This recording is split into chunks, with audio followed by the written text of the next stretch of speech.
Hi, everybody. My name is Mariah Garnett. Thank you so much for inviting me to talk to you today. I wish I could be there in person.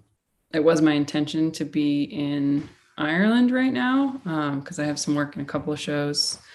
The reason I'm invited here today is because I have a work in a show called TULCA that is in Galway. But that wasn't feasible. So I'm speaking to you from the States, and this talk is pre-recorded because you would have had me at like 5 a.m., which would not have made for a good talk. So hopefully I'm just going to try to pretend that you're all on the other side of the screen and shouldn't actually be all that different from what I would do if you were here. But yeah, so yeah, thanks so much for the invitation. Everybody, if you have the opportunity to go see Tulka, and if you don't, keep an eye on what Owen Dara is doing. He's an amazing curator, and I'm such a huge fan and so honored to be part of the show. It looks like an excellent show. I know a few of the video works in the show, and they're some of my favorite works that have been produced in the last couple of years. So yeah, congratulations to Owen. I hope you guys could see it.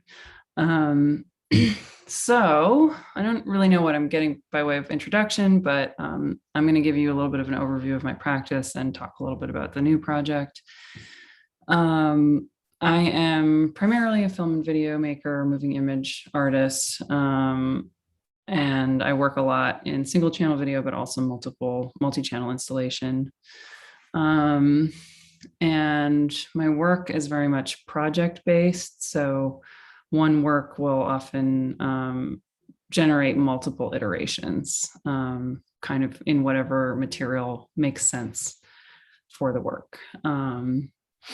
So yeah, for example, I made a film called Encounters I May or May Not Have Had with Peter Berlin, which was a single channel 14-minute documentary portrait of this gay porn star named Peter Berlin.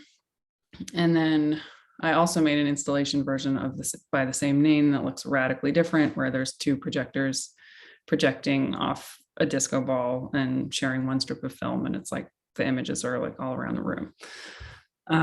So it's not necessarily just like the same video projected in a different way. That it's usually radically different. I also sometimes will work in material objects like screen prints, posters, flags. I've done some billboards, more recently watercolors. And yeah, so one project generates different discrete iterations based on whatever is best for the tangent they're going on that relates to the broader project as a whole. So yeah, my work is related to documentary film practices. I would say when I was an undergrad, I took a documentary production class. This was back in like 2001. Actually, it was definitely 2001 because I got into that class on 9/11. I wasn't actually, I didn't have the credits to get into that class, so I had to go beg the professor, and it was like noon, or we had an appointment scheduled for noon on September 11th, 2001, and we were both just so stunned that he just signed the slip and I got into the class, and that is why I have a career today. So yeah, my professor was Tony Cokes, who's an amazing video artist. And he, in the class was sort of like framed around this idea that documentaries were as much a framing device for a filmmaker's subjectivity as they are a document of truth.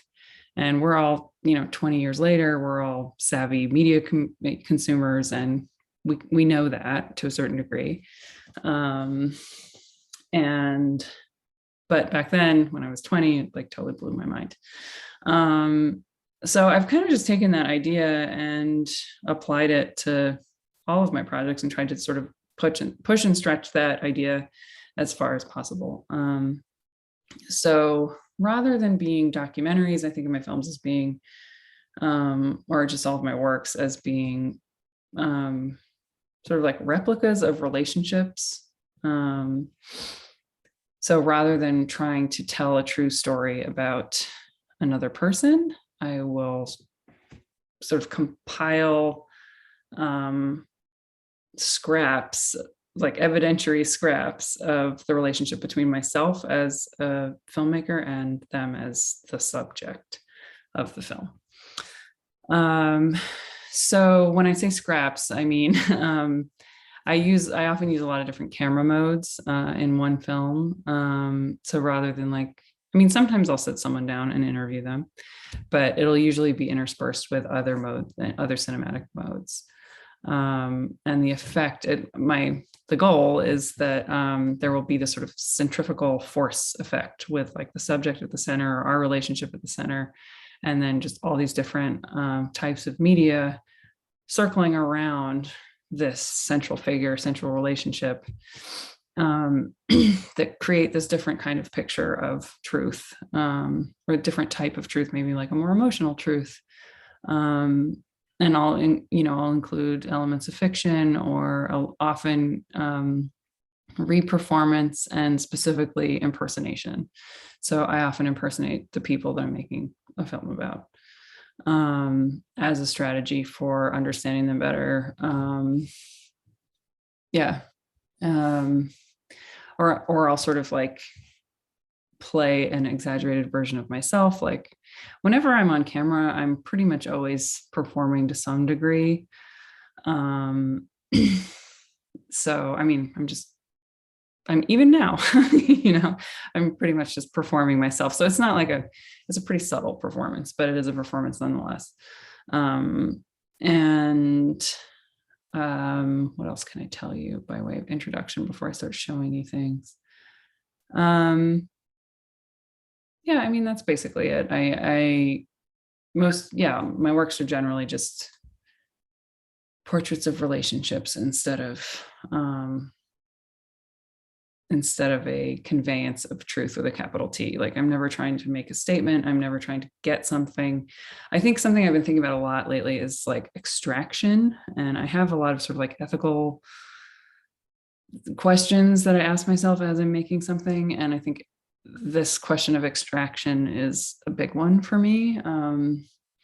So this might sound kind of corny, but whenever I'm making a work, if I catch myself trying to get something out of the subject, like in the sort of like journalistic mode, like get the shot or get the soundbite or whatever, I have to kind of like check myself and try something different, because that is not what I'm trying to do in my films. I'm never out to get something.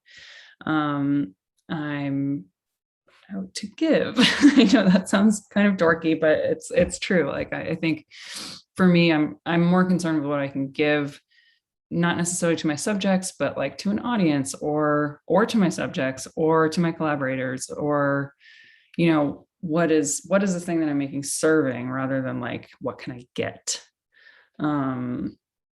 And yeah, so that's a big question I'm asking myself now too, just like generally speaking. I think like there's a confluence of things in my life and career and global events that have made me sort of like reevaluate a little bit like the way that I make work and what kind of work I want to make and all that stuff. So in 2019, I finished a film I'd been working on for 5 years. It was my first feature film. I had a 10-year survey show. It was my first institutional solo show in the States, and it was a 10-year retrospective. I got a Guggenheim, and then in January 2020, I turned 40. And then everything shut down. So I think the confluence of all those different things, sort of like, it felt like a push into mid-career, and then, everything stopping globally. And it just kind of like provided this opportunity for me to think through kind of the way that I was making things and what I wanted to say. And it's not like a radical shift, but I know that at this point in my career, I would like to expand more and be able to support more collaborative relationships. Up until this point, it's been very much just me and one other person. So like most of my films, you'll never see more than 2 people in a frame. unless it's like a big, well, you'll see some in trouble, but like for the most part, it's just me and the person I'm making the film about. It's a lot about doubling, and at this point in my life, I want to be able to like collaborate more. I want to be able to support financially support these collaborations financially, support myself financially, so that I can, continue to live and make work and like be able to pay people equitably for their contributions, to share authorship, all this stuff. I'm just, wanting to kind of subsume myself into a broader field artistically. So we'll see how that goes. I don't know. This new project is kind of providing some opportunity for that, but we'll get there eventually in this talk. Sorry, that was a big tangent. This is part of my practice. Tangents are a big part of my practice. So I guess I will start showing you some stuff. The first film that I was kind of recognized for is this film called Encounters I May or May Not Have Had with Peter Berlin. And this is a film, I should probably warn you guys, there's some nudity and swearing and gay stuff, queer stuff, all through this talk. So in this film in particular, I guess, in terms of nudity, this is a film about a gay sex icon from the 70s named Peter Berlin. So when I made this, I started it in 2009, 8 or 9, and I finished it in 2012. And it's not because I was continuously working on it. It was because I didn't really know what I was doing when I started it. I just kind of did this one thing because I had an impulse. I was in grad school, still kind of trying to find my voice as a filmmaker. And I sort of impulsively dressed up like Peter Berlin because his outfits were insane. So he was kind of like a Tom of Finland model type, but there was also something sort of like androgynous about him. He was like hyper masculine, but also kind of androgynous. Like he would wear a police hat and a leather jacket and leather boots, and then just white pantyhose, and have like just like a raging hard on, and just like walk around the streets of San Francisco like that. And he had this like page boy haircut. He was just sort of this like iconic weird figure who was really about cruising. Like his whole thing was like having people look at him. And so he made a couple films, porn films, which were really strange. And it was like pre-porn industry, pre-gay porn industry anyway. It was like they were from the 70s. So it was like during the sexual revolution, the gay rights movement, and before there was like an industry that had solidified. But there was a demand for this content, but not really like a system to produce it. So the movies that come out of that time, if you're interested, are very strange 70s gay porn, because they're mostly like self-produced, and they're basically like weird independent artist films. There's like cool soundtracks. A lot of them are like electronic musicians who make their own soundtracks, weird stories. I don't know. It's like he has a film where it's like him looking through the bushes on the banks of the Russian River at himself jerking off. So, I mean, that one's very much like in line with his narcissist thing. And, when I call him a narcissist, I mean, in the classical sense, he was in love with his own image, not in the way that we talk about narcissism now, where people think they're so great or whatever. Like he didn't think he had no high opinion of himself outside of his image. So that's his films. He also made all of these double exposure self-portraits. So we had thousands and thousands of these self-portraits. So my first impulse was to reenact these self-portraits. And I dressed up like him. The funny sort of like side note is my friend was a stylist assistant on a Target commercial. I don't know if you guys have Target over there, but it's just kind of like a cheap department store. So she was making a Christmas commercial for Target and had to rent all these costumes from Warner Brothers Costume House. This is what happens when you live in LA. So she was like, just go in there and put some stuff on my tab and they'll never notice. So Target's Christmas commercial paid for a bunch of like jock straps and motocross boots and fringe leather jackets and stuff that I wore when I made this. So I'll just show you a little excerpt. Oh, I just realized I could probably just be talking over this. So share screen. Okay, hopefully this is working. But yeah, so when I saw that, I shot on 16 millimeter. And most of the time I was using the same camera that he used. This one I shot on a Bolex because the rewind key, because I was trying to do a double exposure, but actually couldn't figure out how to work it. So it ended up just being me. And the footage was like too direct, too unadulterated. So I decided to do this animation technique, which was a little bit inspired by something he would do. If he didn't like his pictures, he would paint on top of them. So yeah, this is bleach. So the parts where you see the image I used, what's it called? Clear nail polish. And then all of the like colors, like the color blob or those color streaks and stuff are layers of emulsion that have been bleached off. So I think it's like goes like magenta, green, yellow, and then white is just like there's no emulsion left. Magenta is like right under the surface of the black, so I couldn't get it. You have to make a focus. So yeah, so the first part of the film is that it's like the 16 millimeter, looks like archival footage, but it's not stuff that I shot, or like some lost damaged film roll or something. And then I went to visit him and interviewed him. So I have this interview with him. He was probably in his 60s at the time that I interviewed him. And, you know, I've read some interviews with him, there's one in Butt magazine that's really good. And in that interview, he was like, I'm too old for my own tastes now, which is like kind of a really sad sentence for him to utter.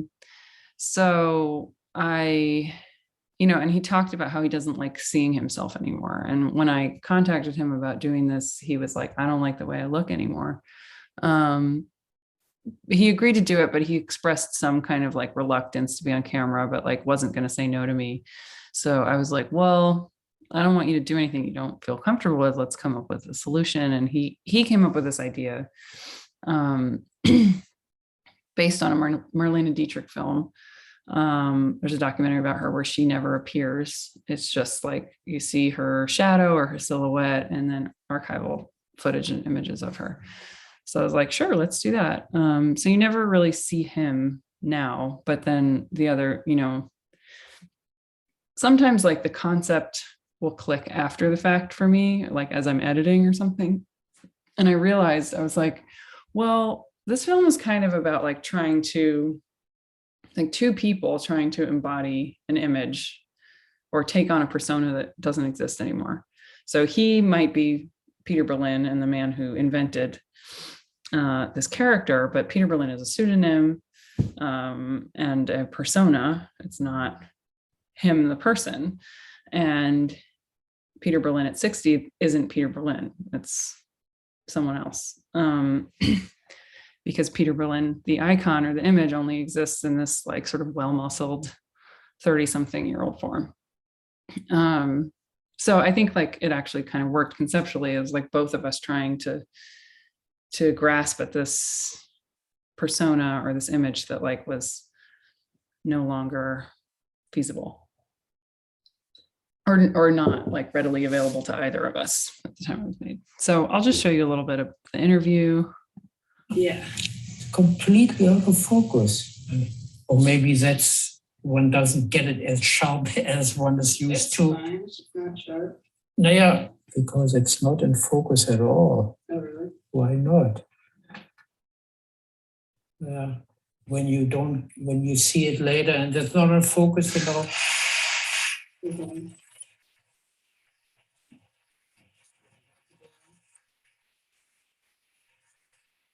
How do I get it? Oh, okay. Let's see, one more shot, a little bit. The focus is just, It's kind of bad. there's something, okay. I have it now a little bit.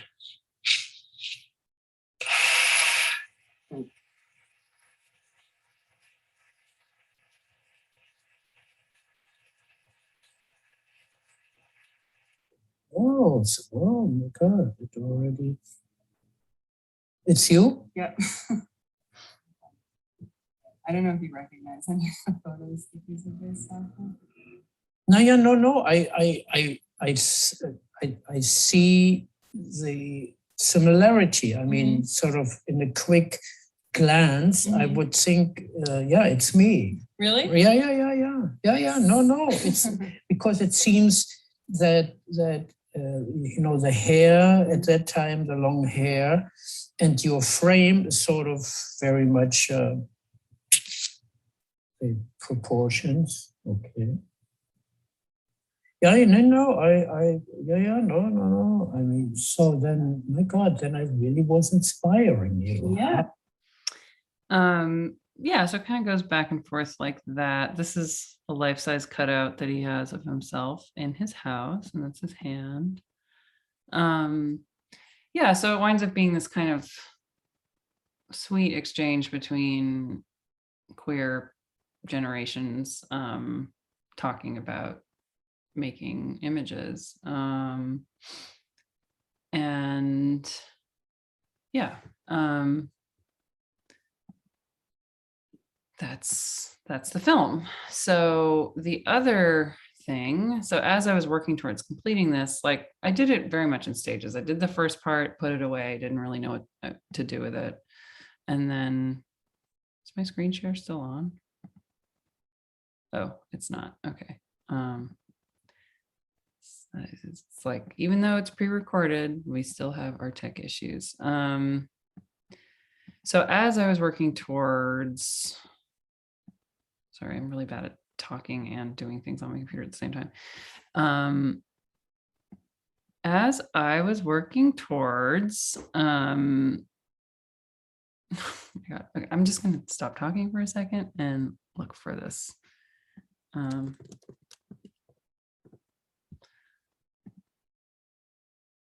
There we go. Okay. As I was working towards the completion of that film,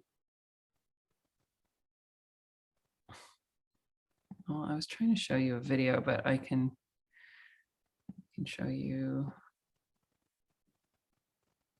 just some photos. So as I was working towards the completion of that film, I installed that first part in a gallery as this 2-channel projection. So here we have two 16mm projectors, a disco ball, and then you have all of the images refracted off the ball onto the wall. So it's a little bit of a exploded diagram for a film. I know there's a video of it somewhere, kind. Fierman excerpts. No. Okay, well, I'm just going to show it to you on my website then. Because it is better to see it moving. Okay, so this was installed at the New Museum in 2017 in a show called Trigger Gender as a Warning and a Tool. This documentation is from Human Resources in 2010. So yeah, you can see there on the floor, like the close-up on the floor, those are just parts of an image sort of exploded all over the room. And, you know, the thinking, this was like, I wanted to illustrate physically something that I was thinking about in the film, which was like these two figures that were trying to access the same image, kind of in a futile pursuit. But I mean, I think in most of my films, like whatever is being set out to achieve, like that is generally a failure, but there's other things that happen that emerge from that failure, which you'll see a little later in Trouble. So yeah, this is just sort of some general documentation of that piece. And the whirring of the projectors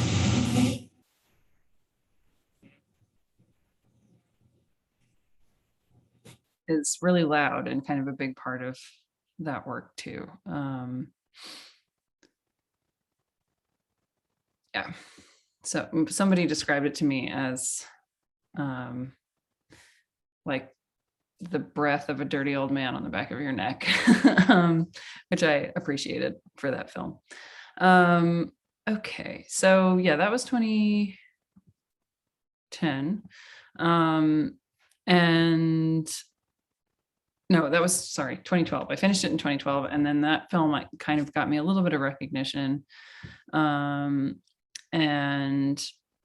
from there, I made a couple other films. I made a film called Picaresque, which is like a, so Peter Berlin's structured in 3 parts. There's the part where I dress up like him, and then there's the middle section, which I didn't really show you any of, but I had this anxiety dream about meeting him and interviewing him that kind of ends in this awkward sexual encounter.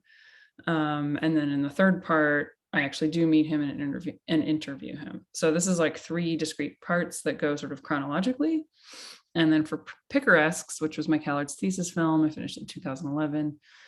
I made this film kind of based on this book that was a memoir of a transgender conquistador at the turn of the 17th century, called The Lieutenant Nun. So I'm not going to show you an excerpt. I'm just going to show you some stills. And I met this kid who was kind of like a gender ambiguous kid. She was questioning, you know, how she felt about her gender, and kind of like immediately sort of took to me, which to me was like a big surprise. So I made this film sort of about our relationship. I made these scripted scenes that I shot like a narrative based on times that we'd actually hung out, which this is a still from. I told her the story of this historical figure and had her tell it back to me in her own words. And then I had this footage, just sort of like passing the video camera back and forth, handheld footage, and then footage of me. There were sort of like more ambiguous shots of me driving from my house to her house. And a lot of them were kind of trying to convey the anxiety that I felt as a adult filmmaker making, not adult film as in, you know, even though that kind of was what I had also was parallel working on, was an adult film. But when I say adult filmmaker, being an adult making a film about a child, and being a queer adult making a film about a child who was questioning stuff about her gender. And, you know, I just felt like a lot of responsibility. So a lot of these scenes were kind of trying to convey that anxiety and fear of causing harm. So this scene has these 2 guys washing this dog who's tied up, and the dog's struggling and obviously like not into it. But it's kind of like a little bit of a metaphor for how I felt, which was like, am I doing something harmful or not? You know, the kid and I had fun. It wasn't like, I don't know, a lot of this was just in my head, these fears, but it's something I carry with me in most of my work, is this maybe overinflated sense of responsibility. But I'd rather err on the side of caution in terms of representation and the responsibility I have towards the people in my films. Okay, so that was like 5 different modes or something like that were all interwoven. So that one kind of had more like a braided structure. It would cycle through these different camera modes to create this like different kind of relationship portrayed on screen, while Peter Berlin was 3 distinct parts. And then I made this film called Full Burn, which I'll show you a clip of. So this one was a little bit of a radical departure. I mean, there are some other works in there that I'm not going to talk about really because I don't have time. But a lot of my works up until this point in 2014, when I made Full Burn, were kind of looking at like under-recognized players in queer history, or like themes around being queer, and trying to like historicize queerness. As you know, I think we all know like queer history has largely been erased, so trying to like build a sense of history by looking at queer people in the past.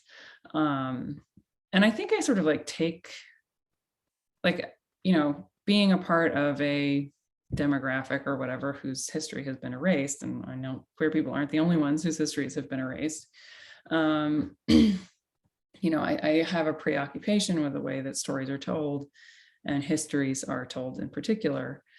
And it just, you know, I bring sort of like a critical eye when I'm reading any kind of history. So, and I don't necessarily like look down on fictionalizing history, because that is something that we have had to do, is like make up histories for ourselves because they weren't included in the history books. So question who's writing the history book and who's left out of it, and then how can you reconstruct that history without just being a liar. And so like these ideas about like truth and lies and fiction and documentary, I think comes from a very queer perspective. I think of my work as being very sort of formally queer. So like, you know, earlier days, it was like content and form were very queer. But it sort of evolved in this direction where the content changed, but the form stayed very queer. If that makes sense. I don't know, hopefully it does. So this next film, you know, this is also sort of examining gender and gender roles to a certain degree, but from a totally different group of people. So this film, this is the first time I was working with sort of like multiple people, and it's a film called Full Burn about war veterans who turned into stuntmen when they returned. Oops, sorry, I'm gonna just turn the volume down so I can talk over it. War veterans who turned into stuntmen when they returned from, I don't know, when their contract was up or when they had a chance to leave the military, they did and became stuntmen. So this is a stunt guy performing a stunt called a full burn, where that means he's completely on fire. And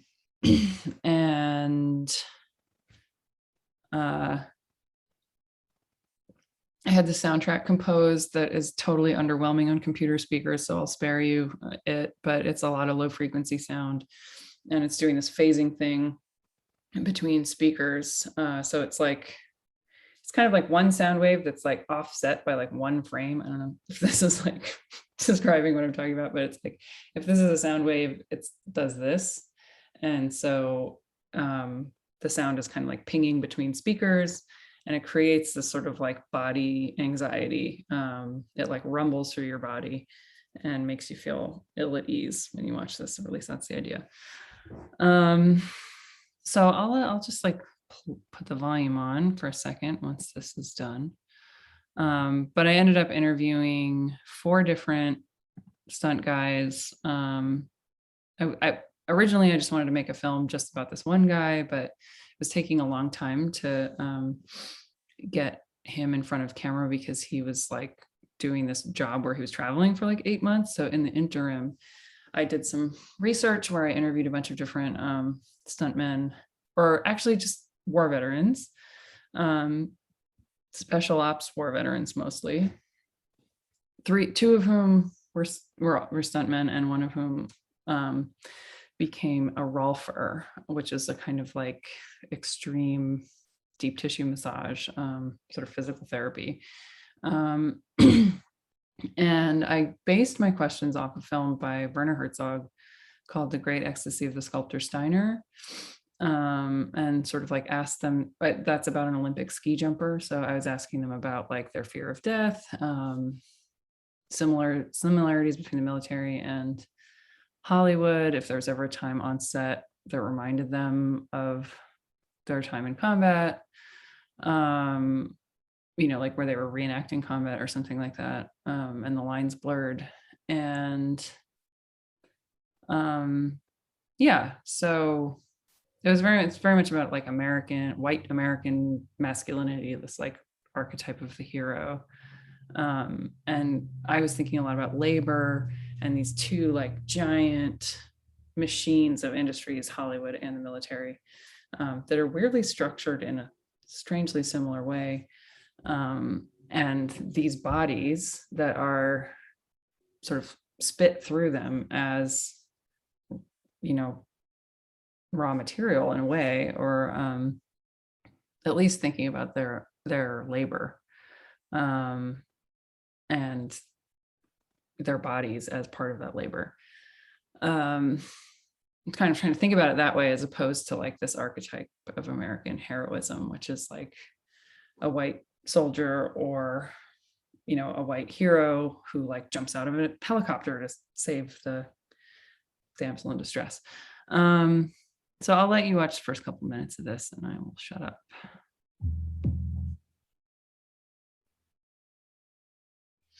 Somebody weighed 250 pounds, sat on the bench, and they broke the bench. Oh shit! So I'm gonna try to fix it. Oh no! Yeah, but it worked out good last time, man. Thanks, You got a dude. good time. It's good, man. Yeah, it was cool. Fire, you know. Hey man, yeah, you only live once, man. I hear you. Just enjoy yourself and just have fun, man. That's it. Take care. Why don't you guys do your thing? Cool, brother. Thanks, man. I feel like having gone through all the training and all my experiences in the military, I can take those experiences and kind of bring that into my work. It's like, I know what it feels like to free fall. And I know what it feels like to dive, you know, in pitch black water where you can't see your buddy. And somehow I'm able to connect to those experiences while I'm doing the work that I do. There's this kind of hooking in, and then there's like a certain information that can be exchanged through that.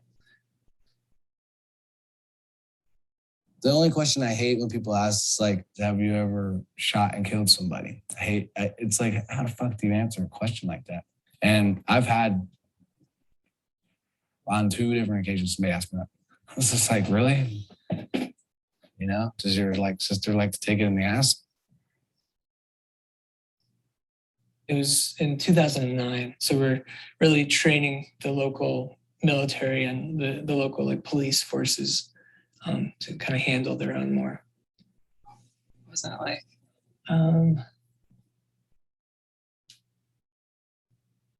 We were filming downtown Los Angeles. It's about zombies and stuff like that. And they had me shooting semi-rounds.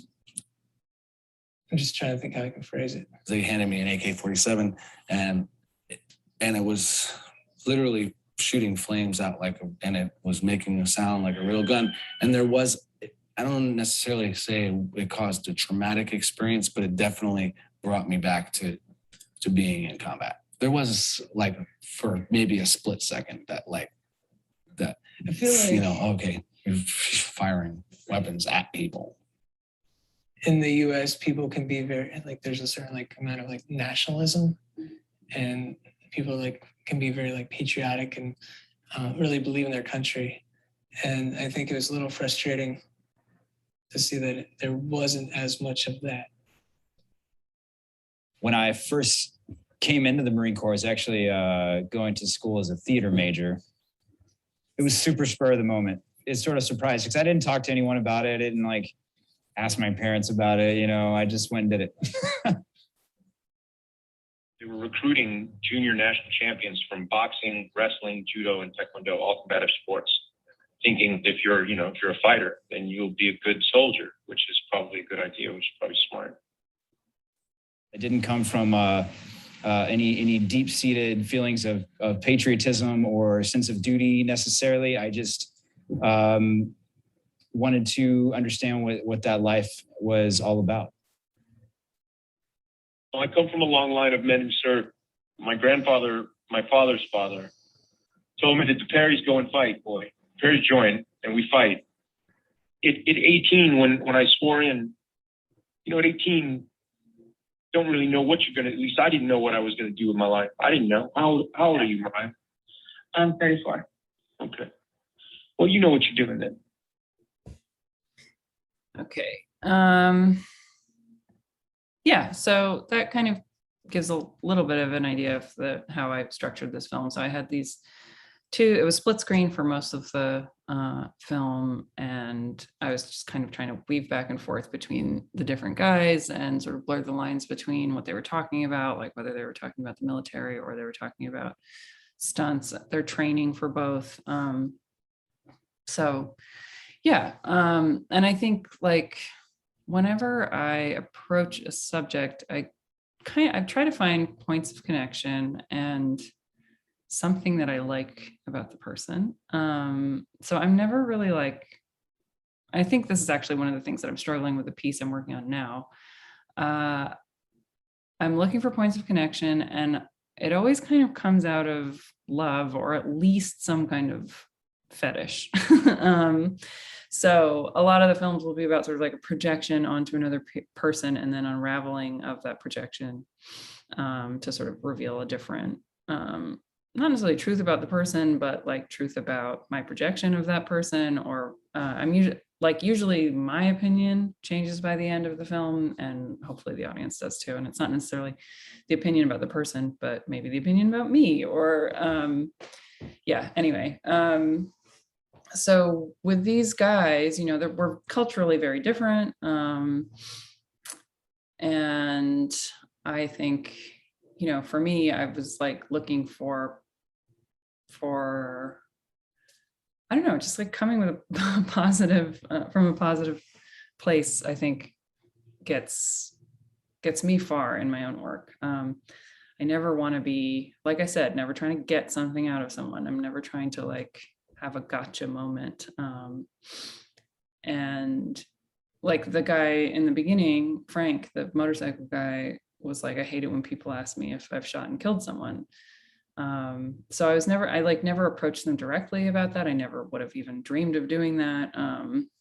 It's just not my style. I like having everybody be comfortable and then just like seeing what people say. Like I like observing people and connecting with people. And I think my whole practice is kind of like structured around those two ideas. And for me, it's a lot more productive. I feel like I learn more, and ultimately the film is better for coming from that point of view, as opposed to, you know, I suspect that this person thinks this way and I'm going to try to get it out of them, you know? So, yeah, so like these guys were culturally very different from me. I was dealing with like a type of trauma that I did not understand personally.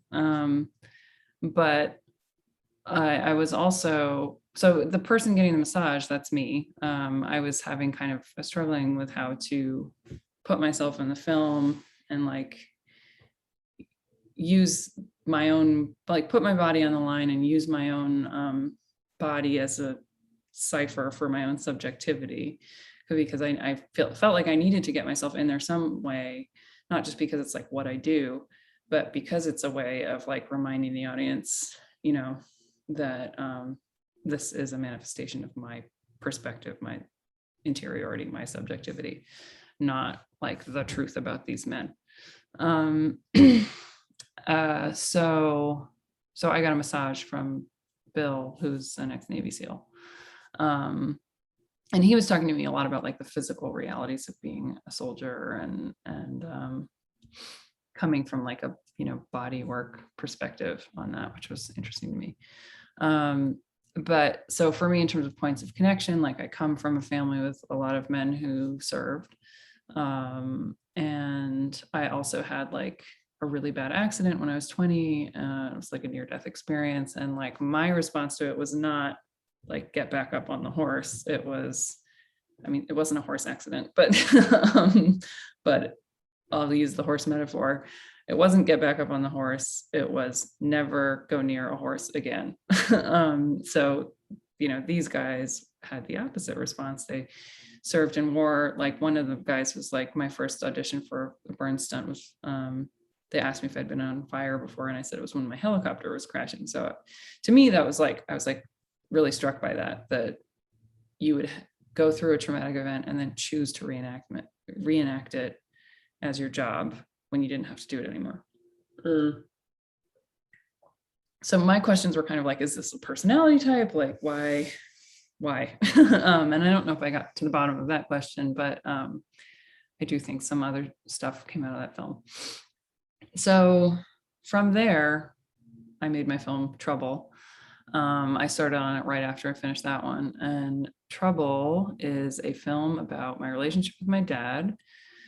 And I think like the reason I showed you those three works, I didn't really show you Picaresque, but the reason I talked about these three works is because I feel like they set me up to make Trouble in a variety of ways. So, you know, in Peter Berlin, I used reenactment. I also installed the film as like an art object as well as a single channel film, which I did with Trouble, both of those things.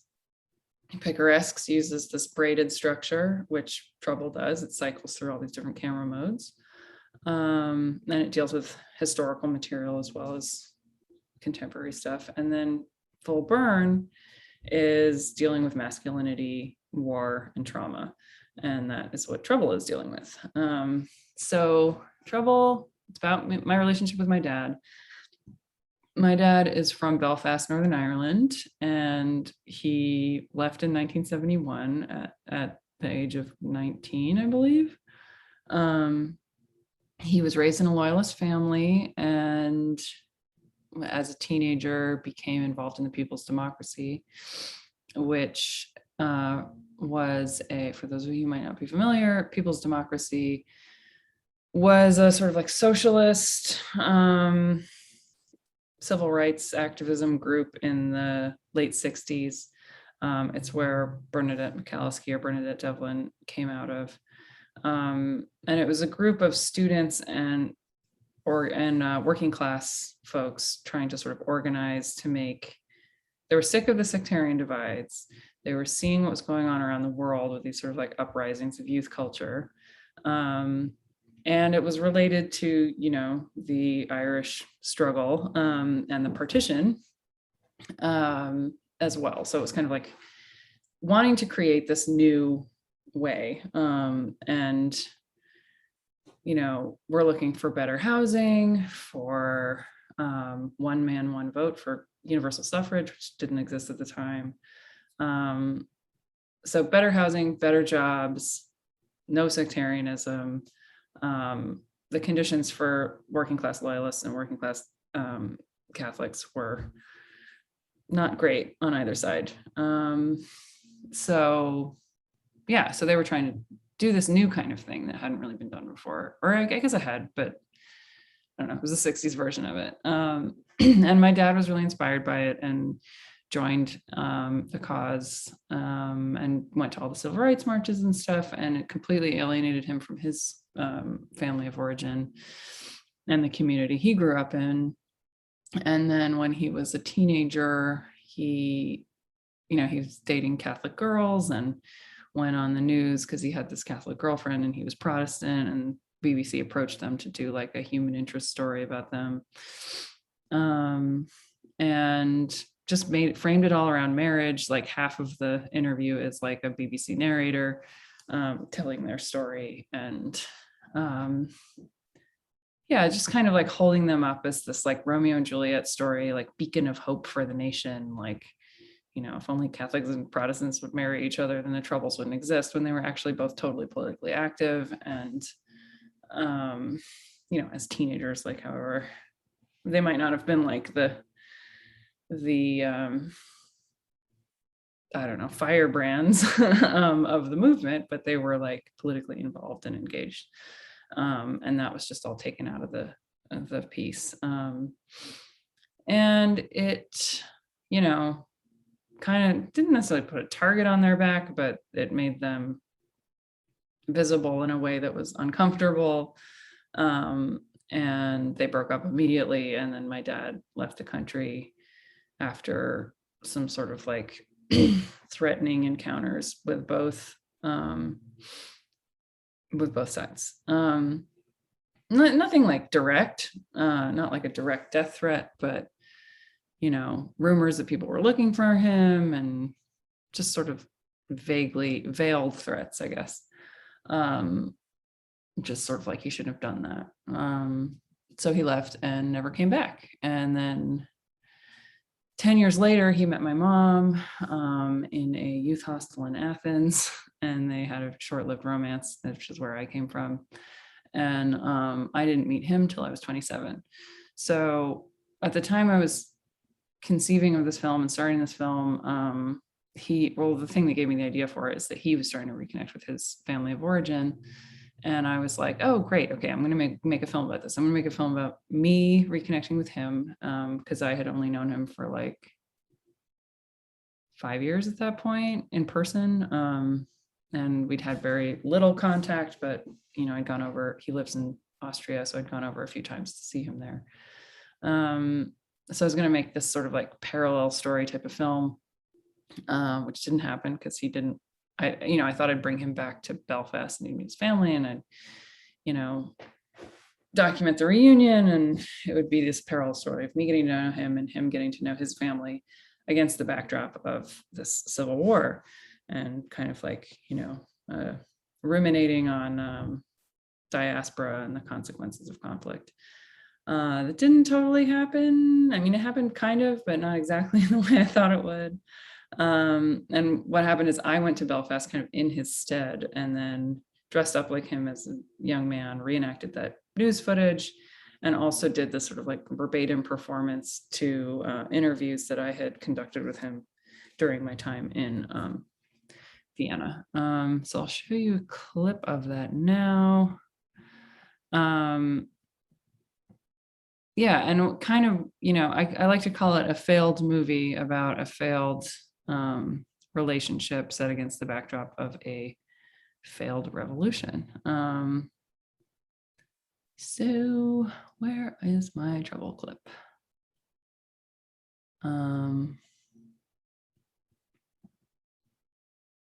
Okay, bear with me one moment.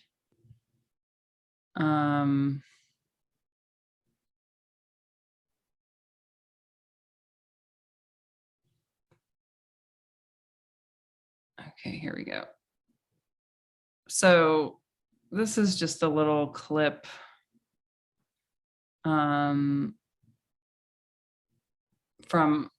at this point I was like dressed like my dad, walking down the street in a neighborhood in Belfast, and this happened. You're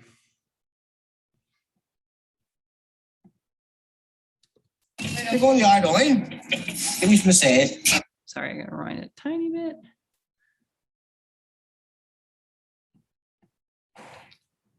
There we go. Want to be walking about up for a red camera? Get the. You're going yard line. Give me some say. Is that your good side? What do you say? What's the story out of girls? What's going on? It's about my dad, who's from here, so I'm Right? taking a little. Whereabouts from here? He's from Grosvenor Road.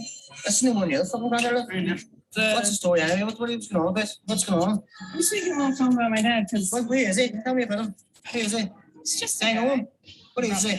Where's he from? 67. In the IRA. BF. He left in 71. What do you right? Sadly was. He got out when the film was good then. Left us to fight the war then. Good. Is he right? Uh-huh. Right? You over here make the story with him? Yeah. Right? What do you do? He didn't really do anything, but everybody else here has Make better a story about somebody that done nothing. Like, you want to make a story about somebody, like, you want to make a story about me, like, you're for fucking hours. You can think about your books, they'll sell it in the morning. Okay. But if your dad, what's your dad done? He just went on the news because he was in a mixed relationship. Right? Catholic Protestant. Like Dave. Your dad turned? Oh, my dad was. Yeah. He was in the civil rights movement. Was he? Was he? Oh, the SDLP, the Hungarian and stuff, the Sunday. He was That was 69. Before it was. That was 72. He, Oh, fuck, Rex, you're coming over here to get me. Put some inside me too. Can't be yours, but they wouldn't understand. They're in the bottle up, boy. Hey, go ahead, turn on.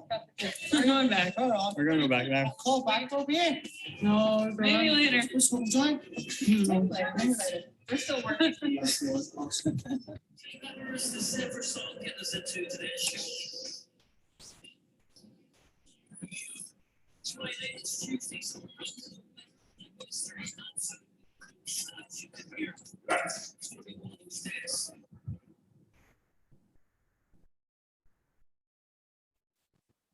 Okay, so I used all these different kind of like strategies, but I feel like that scene kind of like encapsulates what happened when I went to Belfast.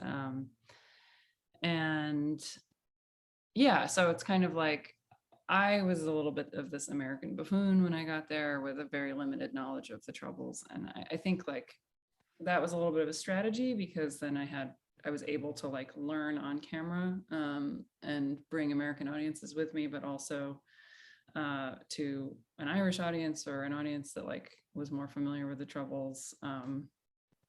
I was able to speak to sort of like the media representation of the Troubles throughout time, which is just sort of fraught with outsiders coming in, having a limited knowledge, like there's two sides and that's it, and they can't coexist and they're always fighting, and you know, there's like a dominant narrative that is way oversimplified. So I think I was able to sort of like, it was a big concern of mine. How am I going to show this to audiences in two places? One audience who like hasn't thought about this since the 90s, and one audience that is sort of like steeped in this conflict that it permeates every aspect of their culture in a way that like an American wouldn't understand, in a way that that is, it's, you know, subject of jokes. Everything's just sort of codified, and it's like a very sophisticated permeation of every aspect of culture, not just like the way that, you know, Wikipedia describes it to be. So I was really concerned with being able to speak to these two audiences that were completely different. But for me, like my main concern was kind of like media representation, the way that this conflict has been mediated, because that is what changed my dad's life, was the way this conflict was mediated and how that like affects people's real actual lives.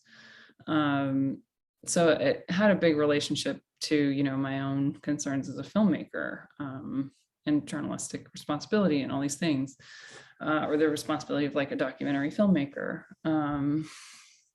So I am sort of like approaching my time limit, but I do want to show you a couple more things.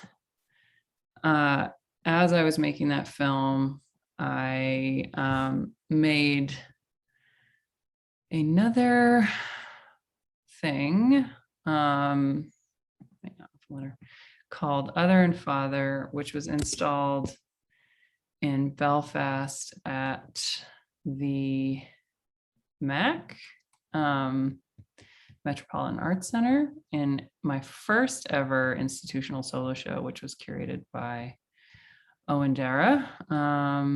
Looking for a picture of the installation right now, but why don't I just show you a little bit of the reenactment footage. So this was my first kind of like step. Well, first I went to Vienna, spent 6 weeks with my dad, documented our exchanges, and then he had the idea for me to reenact this footage because to avoid licensing fees from the BBC, which didn't work in terms of like avoiding licensing fees, but led to this 2-channel video installation. So the way that this was installed, the left channel was projected on a one wall and the right channel was projected opposite it. And I play my dad in it, and I worked with a Belfast-based trans actress named Robin Rahill, and she played my dad's girlfriend. So I'm going to screen share for a moment. David is the man Maura will marry. 19 and one of Belfast's large army of unemployed. Soon he hopes to get back to work as a salesman and settle down. The prospects of normal married life in their home city are clouded by only one factor: her religious upbringing and his. I went to Calvin Secondary, which is a boys and girls school, Yeah. but it was totally Protestant, you know. And Were there any Catholic children there at all? once in a while, an odd Catholic child was misplaced into the school, you know. And whenever she did arrive, or he arrived, there was a lot of sort of harassment from her, you know, from the rest of the class. I went to this convent school. We were educated by nuns. I just have to show you this funny club scene.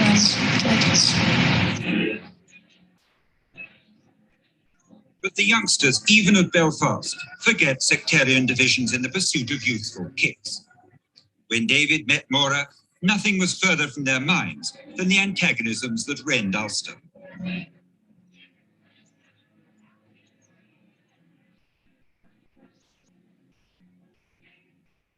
And as they saw more and more of each other at meetings of the non-sectarian People's Democracy Party, as well as at discos and hops, they realized how much in common two people could have who were brought up to fear and distrust each other. Yeah, so you get a sense of the quality of the original broadcast there. And how they're sort of like positioned. Like they talk about the People's Democracy Party, but don't explain what that is, which is kind of like a huge deal. Okay, I'm just gonna find the images of the installation. Share that now.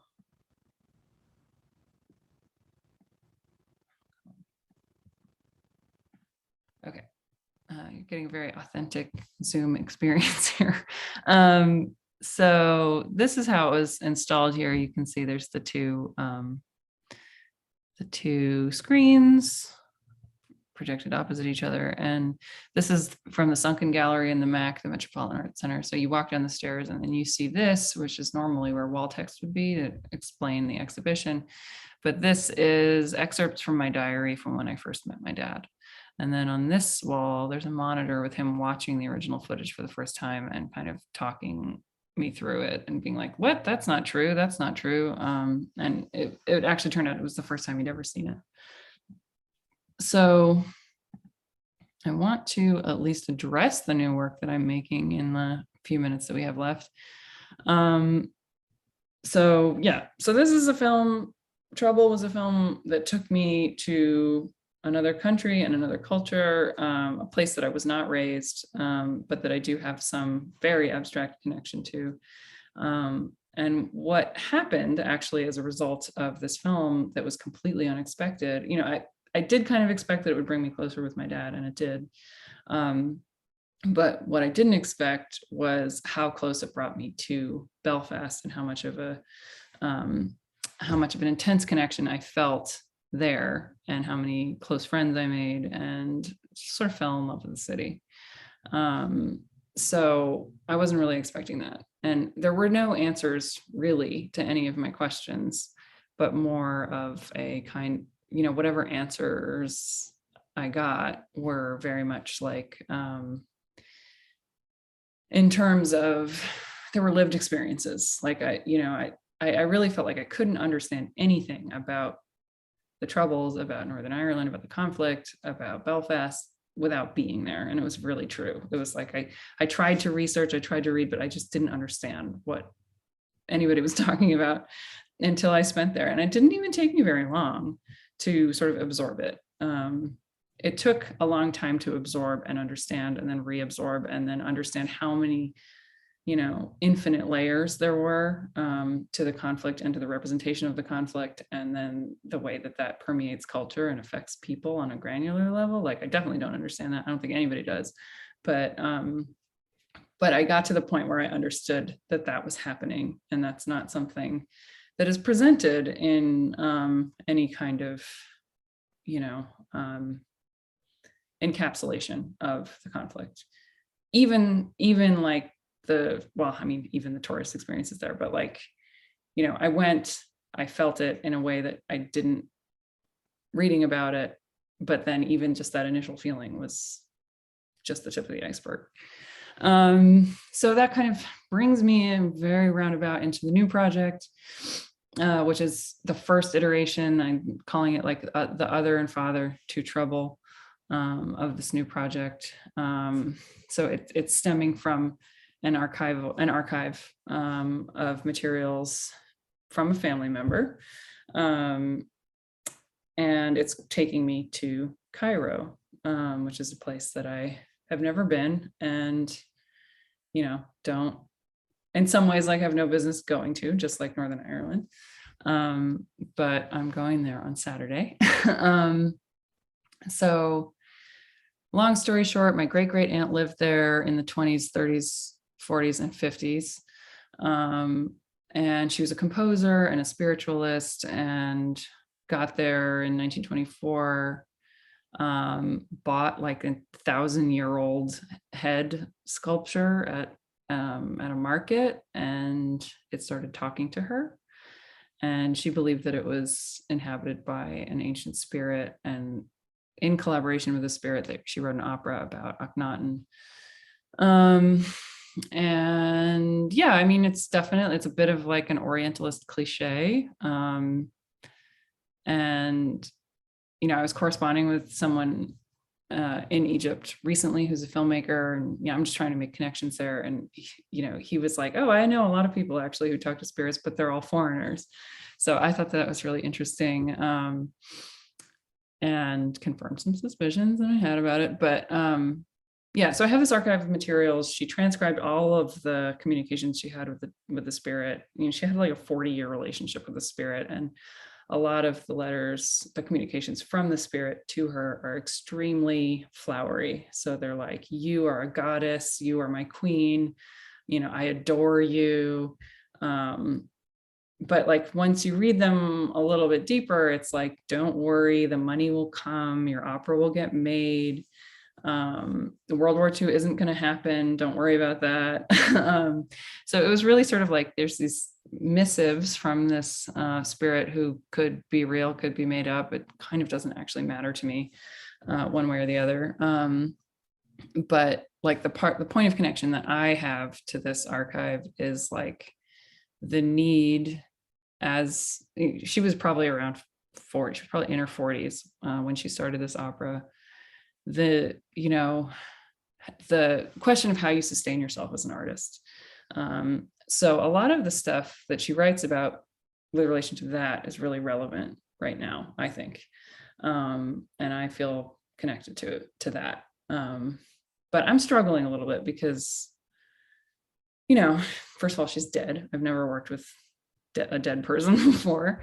Second of all, you know, she's a little bit ridiculous. She's got these sort of like grandiose fantasies that are totally steeped in Orientalism. It's like, I don't like her that much. So this is the first, and I'm having trouble with it, but we'll see what happens. I know that I'm drawn to this material. I relate to the stuff about like, how do I continue? How do I go on as an artist?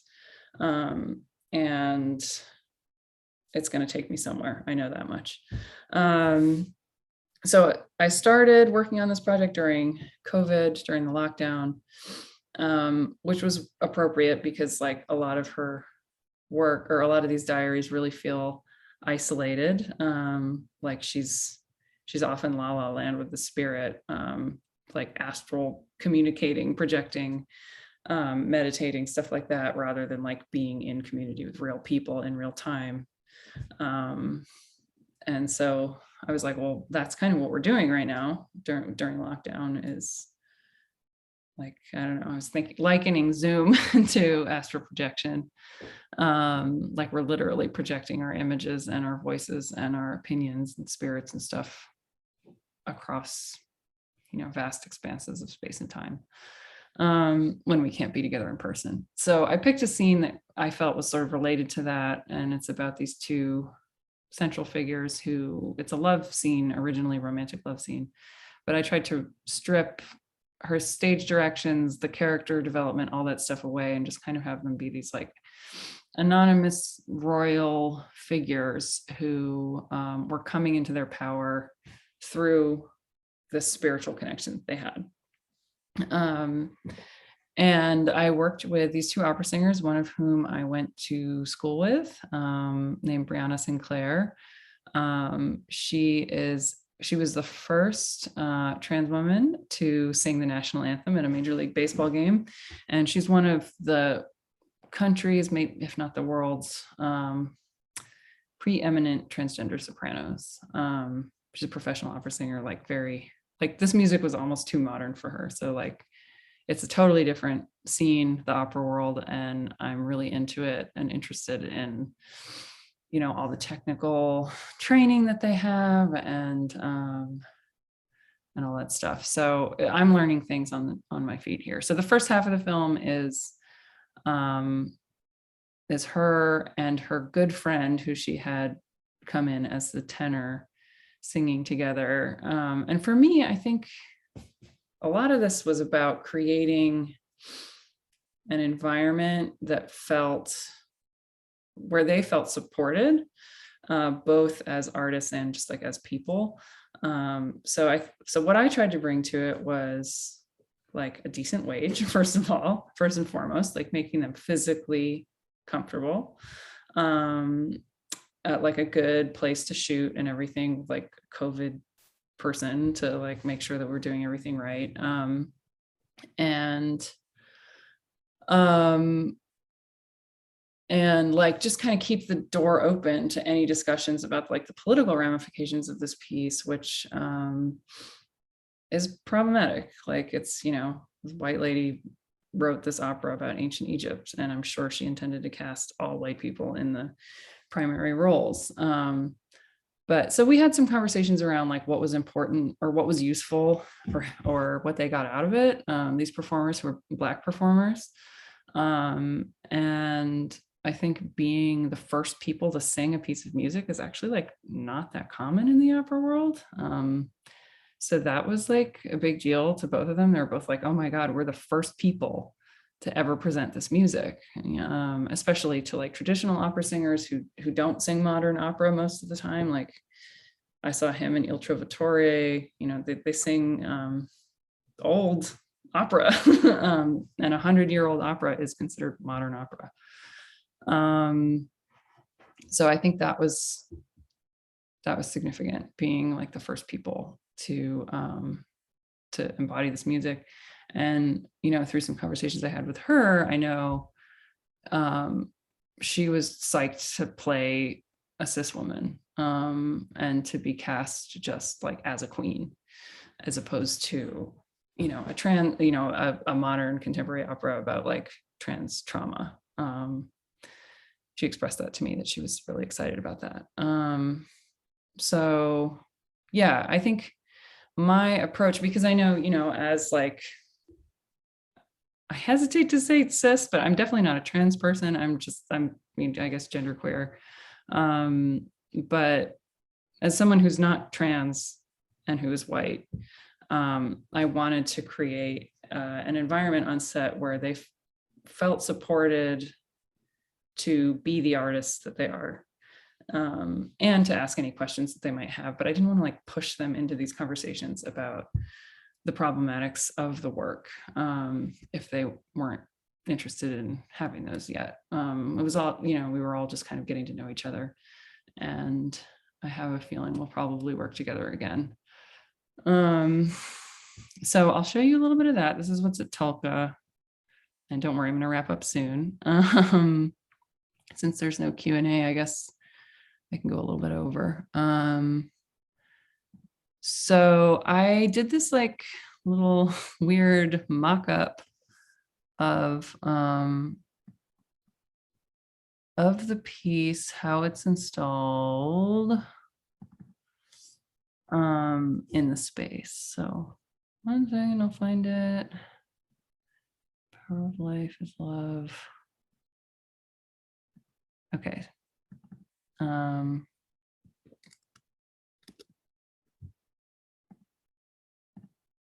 So yeah, it's a 2-channel projection. It's a 2-channel projection. The lyrics are projected up here, and this is the main projection surface. So this is a quote from her diary that the spirit said to her.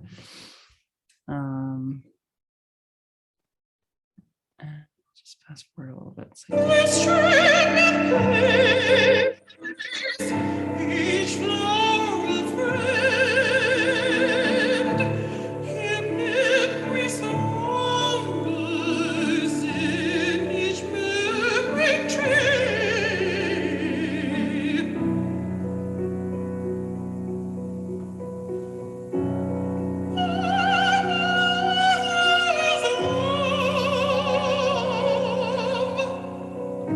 The gentle breeze that cools my cheek and ear,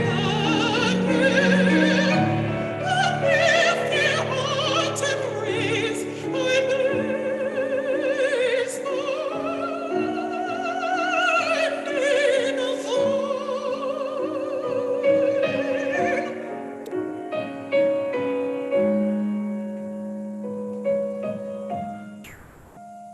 thy destiny and mine transcend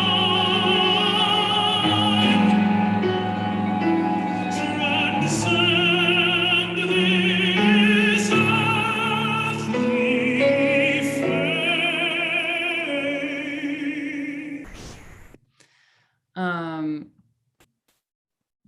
I'm just gonna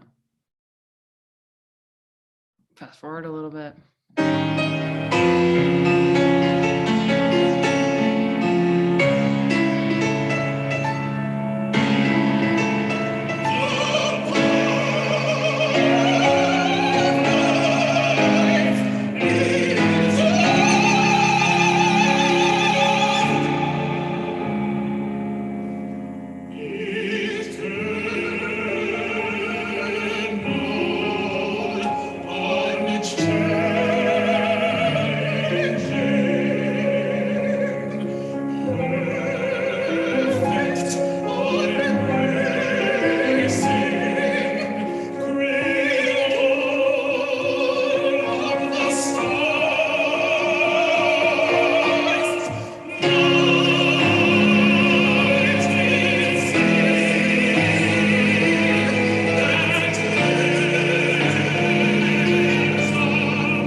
So hopefully that is coming through the Zoom and all that stuff. But yeah, so that's the end of that first like 9-minute scene. And then I'll just show you a tiny bit. It might be really impossible to understand, but this, well, maybe I won't play it. I'll play it muted.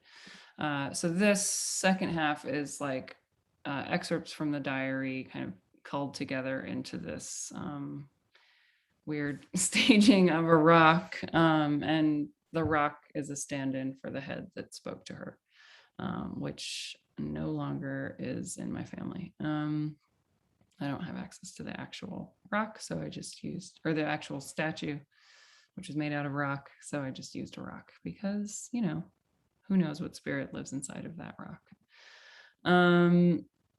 So yeah, I mean, the project is taking me to Egypt on Saturday. I'm going to be working with a documentary playwright who lives in Cairo to replace some of my great-great-aunt's librettos. And I'm working with several singers here in the States to sing them, and possibly a singer in Egypt. I don't know. We'll see what happens. I generally know with my work that if I follow a thread, whatever I set out to do is going to mutate, and it's going to be great. And if well, maybe not great, but the mutation is the goal. it's not to accomplish what I set out to do. It's to follow what's leading me. So yeah, I don't know. This project may rapidly veer away from this, from my great aunt and her materials. But I do know there's something in them that's anchoring the project, and what I want to look at is this intersection between mental health, self-help culture, colonialism, cultural appropriation, and art making against the backdrop of a state of perpetual war, and for us at least, the Anthropocene. So, you know, like I sort of said at the beginning, how to keep making work, how to, you know, why am I an artist? Why am I making things? How to sustain it, you know, in the face of climate disaster, global pandemics, and perpetual global war. I'm also interested in Egyptian politics and, you know, the revolution that recently happened, or not that recently, but compared to my aunt, she lived there through one revolution. There was another two revolutions since then. Or a revolution and a coup at least. And just like the time she was there, you know, was when the Israeli state was being set up, and that whole region was being, you know, there was like colonization and then decolonization, and the whole region was kind of being set, the stage was being set for the political warfare, the warfare that's going on today between the states or the West, I guess, and the Middle East. So I don't know. I'm interested in the time that she was there in that respect as well.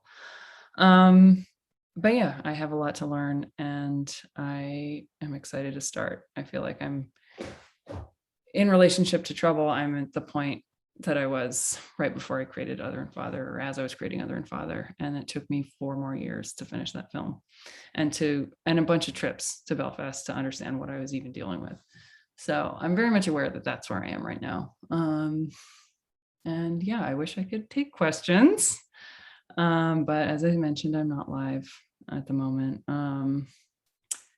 And yeah, again, thanks for listening. Thank you for having me, and go see TULCA if you can.